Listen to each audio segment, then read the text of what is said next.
La République du Congo va produire d'ici l'année prochaine plus de 3 millions de tonnes de gaz naturel liquéfié.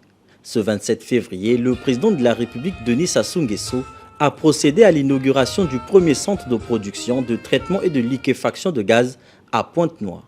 Grâce à un investissement de 5 milliards de dollars de la compagnie pétrolière Eni, ce centre situé près de la centrale électrique du Congo place ainsi le Congo parmi les pays producteurs et exportateurs de gaz naturel liquéfié. En tant qu'Eni, nous avons cru au développement du gaz dès le début des années 2000, quand personne ni ne le recherchait, ni le développait.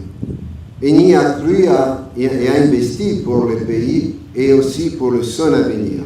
Le gaz qui entre pleinement dans la transition énergétique en tant que ressource fossile la plus propre permettra au Congo de se développer en réduisant les émissions et en remplaçant l'utilisation de biomasse, protégeant ainsi les forêts et l'agriculture. Le Congo devient pleinement membre de pays exportateurs de gaz. Ce développement donnera encore plus de force et d'emploi à l'industrie locale et la crédibilité au système énergétique national.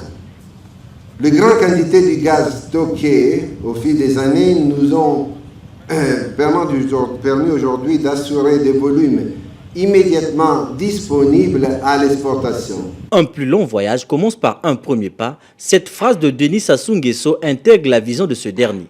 C'est ainsi que le gouvernement avait été instruit à réfléchir sur le développement du secteur gazier, dont voici les retombées aujourd'hui. Exécutant vos instructions, Excellence Monsieur le Président de la République, chef de l'État, le gouvernement et le groupe Eni ont donc entrepris de lancer un projet dit intégré, s'appuyant sur les disponibilités en gaz du champ de Mbundi et du permis Marine 12 et incluant, mais pas seulement, la construction d'une nouvelle centrale à gaz de 300 MW, dénommée la centrale électrique du Congo en sigle CEC, dont la puissance a été portée à ce jour à 484 MW et qui est projetée pour atteindre environ 1000 MW par la mise en place d'un cycle combiné et l'installation d'une 4e turbine.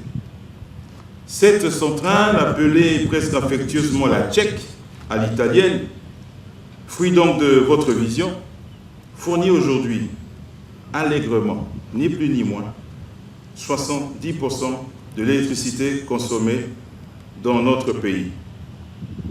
C'est dans la constance, la cohérence, la clairvoyance, la pertinence, la persévérance, ou plutôt la pugnacité, l'ambition pour son pays et pour son peuple, d'un homme, en l'occurrence vous, Excellence Monsieur le Président de la République, chef de l'État, que s'inscrit donc le voyage gazier du Congo dont nous célébrons aujourd'hui une nouvelle étape, une de plus.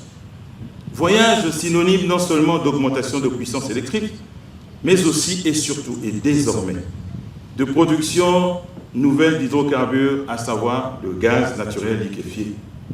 Mais ce voyage est aussi synonyme d'augmentation et de production d'hydrocarbures liquides conventionnels, communément appelés pétrole, en vue de contribuer à la fin du déclin observé pendant ces dernières années, mais surtout à l'augmentation en cours de la production nationale d'hydrocarbures liquides et gazeux. Ce lancement, initié par le président de la République, ouvre la voie à l'exportation de la première cargaison de GNL par Eni Congo et la SNPC. Il fait suite à un contrat signé en septembre dernier entre les deux sociétés portant sur la vente de GNL pour une période de 20 ans.